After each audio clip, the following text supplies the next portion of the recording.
All right, hello everybody and welcome to another Bird Friendly Friday. Today we are joined with the U.S. Army Corps of Engineers Ranger Corrinne O'Brien, and she is a natural resource specialist and ranger with the Corps at the Riverlands Project Office. And so today we are going to be discovering what's been going on at Riverlands on our trails, what and who we're seeing out there, some things that are in bloom, and then we'll hear a little bit more about our Mississippi Water Trail. And so I'll turn it over to Corrinne to get started. Awesome. Thank you, Emily. So my name is Corrinne O'Brien. I am a ranger with the U.S. Army Corps of Engineers at the Rivers Project Office at the Riverlands Migratory Bird Sanctuary. And I am very happy to be with you all today virtually. And of course, we are super excited to be a part of the Bird Friendly Friday series. So to begin, I'm going to go over a quick overview of our chat. So we're going to discuss what is happening out at the sanctuary right now, where to go, what to see, what wildlife has been spotted over the past several weeks, and what flowers are in bloom. We will then kind of get into what you can do at Riverlands right now, what are some of those recreational activities and opportunities. And lastly, we will cover how to stay safe while on your visit and how we can all get outside still to recreate and enjoy nature. All right, so we're going to start with where to go on the sanctuary. So yes, our trails are open, which is exciting, apart from Ellis Island Trail. So we are currently repairing some flood damage from the 2019 flood and improving the trails on Ellis Island. So unfortunately, this area is closed currently just for a few weeks, but it will be opened up soon. And there will also be some exciting virtual trail activities available out on Ellis as well. So some other trails that are open that I recommend hiking are the Paul E. Bauer Memorial Trail at Heron Pond, which is a nice about a 1.7 loop that will bring you through that wetland area and to the Avian Observatory, to Pecan Pond Trail, which will also loop you through the prairie area, which is really pretty right now, and of course along the paved trail at the center around Ellis Bay. And lastly, the water trail is open for paddling and kayaking too, so we'll talk a little bit more about that later on in the chat. So here's just a quick glimpse of our maps of our trails for reference. So you can find this map available online on both the Audubon website as well as our Riverlands Facebook page. So you can see that To Pecan Pond and Heron Pond are going to be on the right-hand side of Riverlands Way. And those are going to be the places that I suggest visiting right now, especially for the spring into early summer season. All right, so we are going to go next up to what to see at Riverlands right now. Well, spring is definitely sprung at the sanctuary and animals are becoming more active. They're rising from either winter sleep or migrating or breeding, and the plants and flowers are really loving all this rain. So they're also becoming more abundant and good food sources for our wildlife. So first, let's take a look at some of the bird species that have been spotted on the sanctuary. So we have had quite a bit of bird diversity at Riverlands. As you can see, there's been a good number of species spotted over the past several weeks. And this is really just a small snapshot of all of that diversity. So our biologists at Riverlands have been conducting regular bird surveys of the sanctuary, particularly for the Integrated Waterfowl Management and Monitoring Survey, which is a part of a national program. These surveys are done throughout the migratory season as we monitor the population trends of waterfowl, shorebirds, and wading bird species at Riverlands.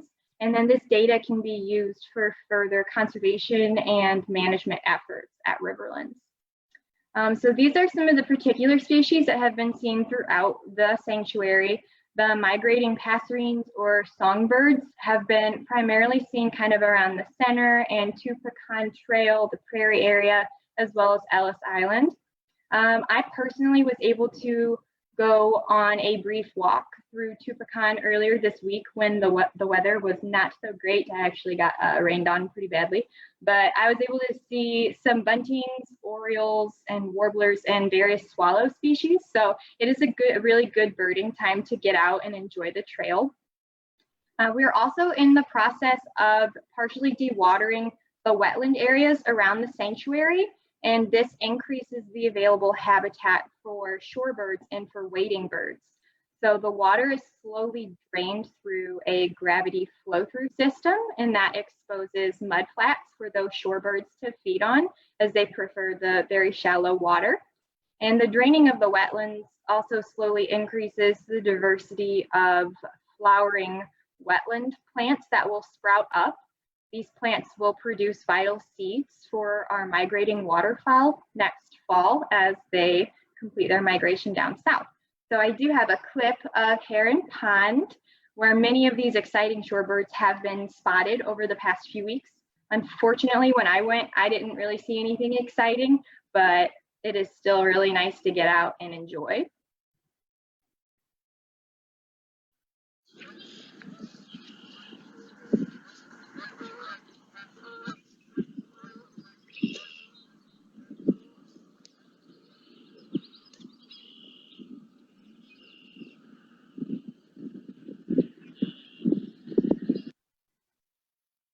All right, and many of you may have seen that we've launched our first live cam at Riverlands last week on the least turn barge at Teal Pond, which is super duper exciting. This is an artificial habitat that was created from recycled barges that mimics the natural sandbar nesting habitats of the endangered interior least tern.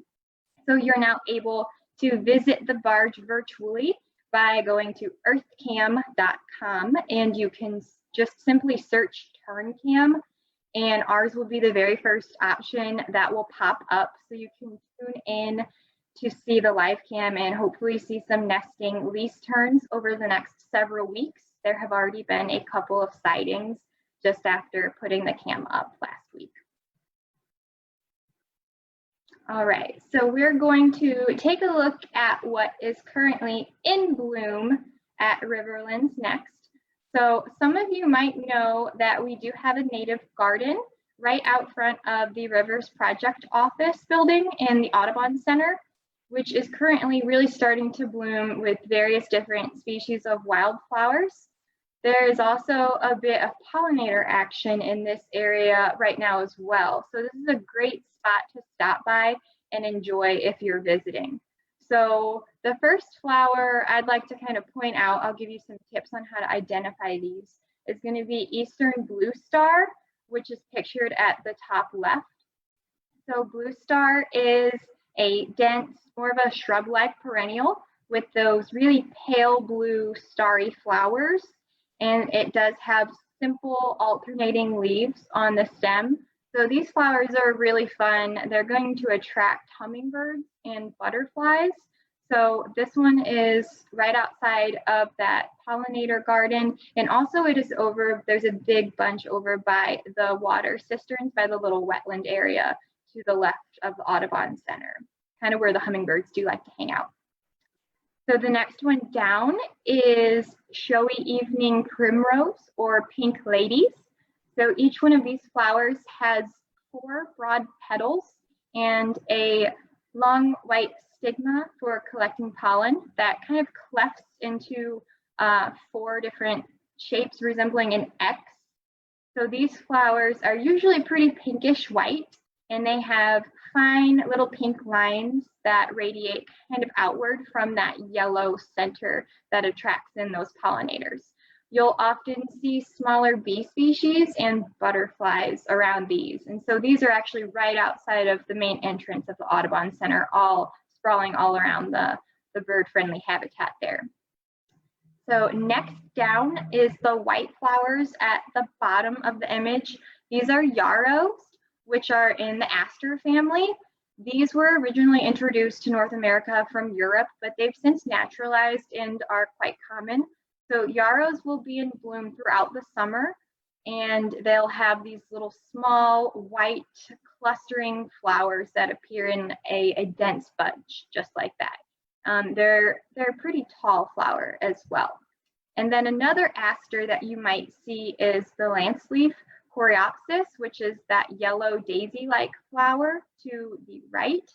So these are also going to attract butterflies and bees and other pollinators and provide seeds and good food resources for birds.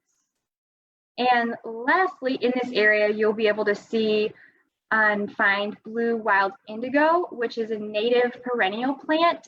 These also get kind of tall at about 3 feet or even a little bit taller, and they have these really beautiful light blue to purple flowers.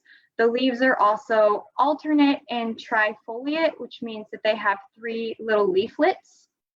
And queen bumblebees are the primary pollinators of these flowers, which is kind of fun, but they also are going to attract a lot of butterflies and moths, and they're pretty easy to identify. So another great place to look for flowers right now is actually along Pecan Trail. So there is quite a bit of diversity in blooms, thanks to all this rain, but I just have a couple of examples that I wanted to highlight.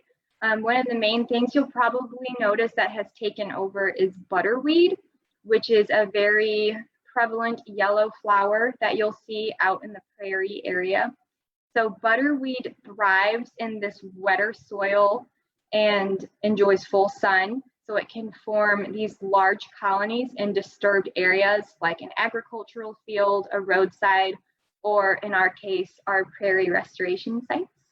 So you can easily spot these flowers throughout the sanctuary, as well as some prickly pear cactus along Pecan. So most people think of cactus as a desert species, but the eastern prickly pear is native to Missouri and Illinois, and it can be found widely throughout the eastern US. Due to this really cool anti-freezing chemical that it has in its cells, it can survive the freezing temperatures here in our region. These will begin flowering little yellow buds at the ends of its pads in the early summer, so you can be on the lookout for that. You can also notice, at least in this picture, and then if you get out on the trails as well, you might be able to see some remnant scarring from our most recent prairie burn, which is kind of cool. And then one last exciting wildflower that people really like is Ohio spiderwort.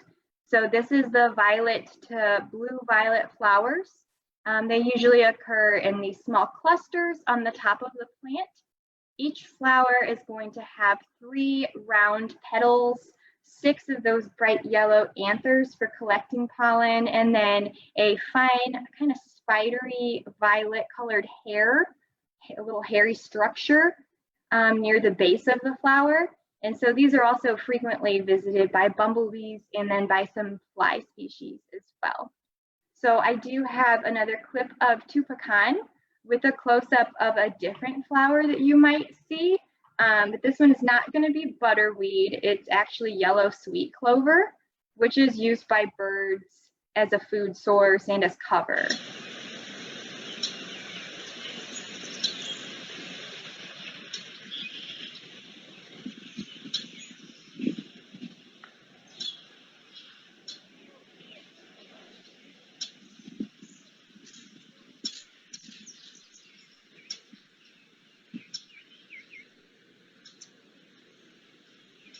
And here you're going to see some of that yellow sweet clover.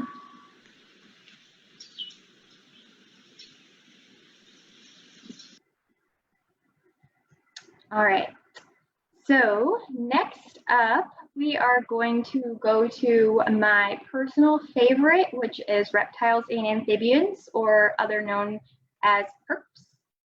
So these animals are always a really special treat to see when you are out enjoying nature, as they can sometimes be a little bit more elusive and hard to find. So depending on the weather conditions when you visit, you may be able to hear calling frogs or see some basking snakes or turtles enjoying the sun.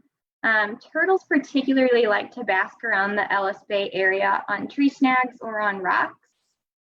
Something else to watch out for around this time of year is actually turtles that are crossing the roads. So sliders and snapping turtles, especially little hatchlings, are commonly going to be moving from ponds and wetlands across Riverlands Way. So really make sure that if you're driving through that you slow down and that you watch out for this crossing wildlife, as it's pretty common you might find one on its way across the road. So one thing you also might hear right now, even on a particularly sunny day, are boreal chorus frogs, which is pictured at the right. So the boreal chorus frog, or formerly called the western chorus frog in Missouri, is a pretty small frog that may be either gray or tan, and it has 3 wide, darker stripes or a series of spots down its back. And it also has a wide, dark stripe that kind of passes right through its eyes and extends along its sides. So that's how you can identify those if you do see them. But you'll really be able to hear them before you see them. Their call is this rasping, little vibrating creep that sounds really similar to if you imagine running your fingers over the teeth of a comb repeatedly, that little vibrating creep that makes. So these guys like to hang out around Heron Pond and also really all throughout to Pecan Pond. I do have a video where you can hear them calling real easily, and it has a close-up of some of that butterweed that's out on the trail.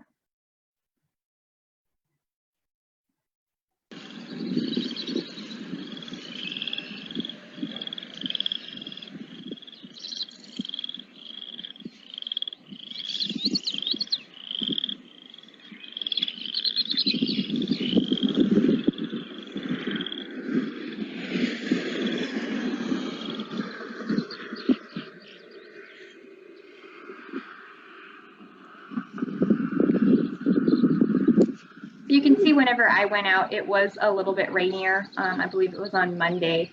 So these frogs will be calling though, even when it is sunny or in the middle of the day right now, especially with this humidity.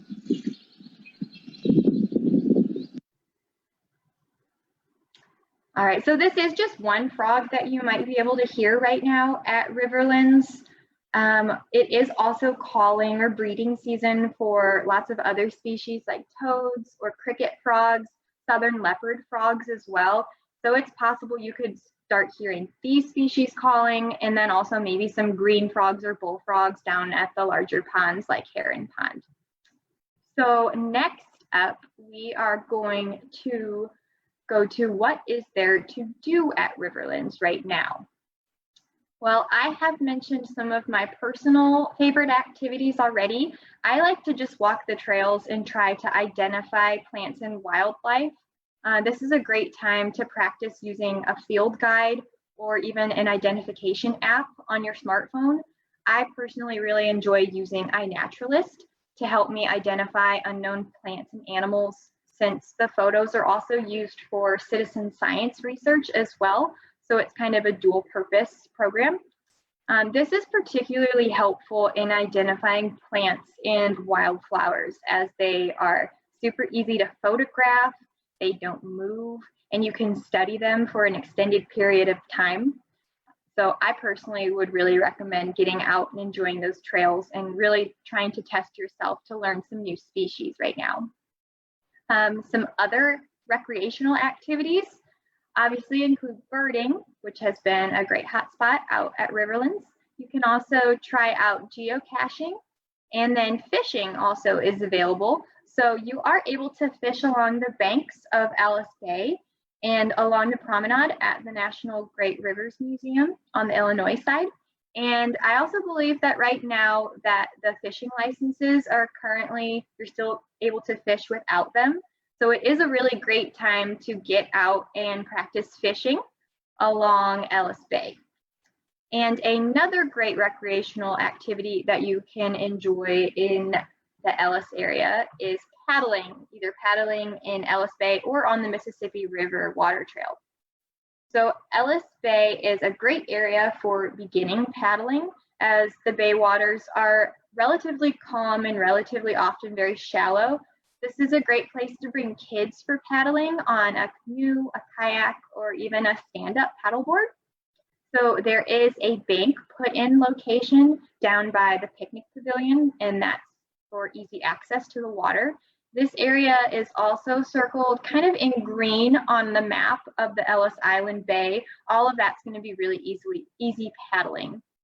And if you are more of a little bit of an experienced paddler or kayaker, you can actually try out the Maple Island site on the Mississippi River Water Trail, which is highlighted in that yellow color. So it's about 100 yards downstream from the main channel, and you can turn into the back channel of the river to explore some of the backwaters for about 4 miles around the Maple Island area. And this is really, really great habitat, great for birds, and it's also relatively calm waters as well. So that's a great place to paddle right now. So if you do want more information on how to safely paddle, some of the routes, or what you should expect to bring, where you can visit, you can actually go to the greatriverwatertrail.org or Mississippi River Water Trail website. And you can also become a friend of the Water Trail on Facebook just by searching Mississippi River Water Trail. And it is also the end of National Safe Boating Week this week. So if you plan to get out on or even near the water, this is a great time to remember to wear your life jacket and have it safely equipped on you, and practice your water safety at all times when you are near the water and recreating. So that is going to lead us to how to stay safe currently. So it is our responsibility to be able to recreate responsibly. So I'd like to remind everyone that if you are able to come out and enjoy the trails and enjoy Riverlands, that you do separate yourself and honor that 6-foot social distancing rule, especially when passing others on the trail. Make sure that you do give others enough space to pass and move by. Also, if you are not feeling well, it is best just to stay home and take care of any sickness or illness that you might have and address those symptoms. Also, help make sure that we keep our trails and our wild areas free. So go by the leave no trace rule and help keep our areas clean as by packing in and packing out. And then lastly, one more reminder on making sure that you wear your life jacket whenever you are recreating in, on, or near the water. So with that, I am going to hopefully open it up to any questions that we might have, either about what to do at Riverlands, what if you have any questions about what maybe has been seen, or anything about the Riverlands Migratory Bird Sanctuary. Awesome, thanks so much, Corrinne. So once again, if you guys have any questions for Ranger Corrinne, you guys can post those into the comments below on this Facebook Live, and we'll hopefully be able to answer those for you. So I'm gonna go ahead and take a look and see what questions we have. We might have some tough ones for you, Corrinne. Great. Okay, so first one, Ranger Corrinne, what is your favorite frog that you can find at the sanctuary? That is a really great question. So I have not seen any of these yet this season, but then again, I haven't been able to actually be out on the trails too often. But tree frogs are my favorite. Those are always a really nice treat to find. So the gray tree frog is often not very gray. They have, you'll probably be familiar with them because they actually call pretty much throughout this region, especially even in the city. If you go to like Forest Park in St. Louis or just your neighborhood park, you're very likely to hear gray tree frogs calling. So those are my favorite. Unfortunately, I haven't been able to spot any yet this season, but they are calling, they are out there. So would you say is this the best time of the year to see them, or do they show up kind of a little bit later, late spring, early summer? What do you think? They're kind of prevalent throughout this season.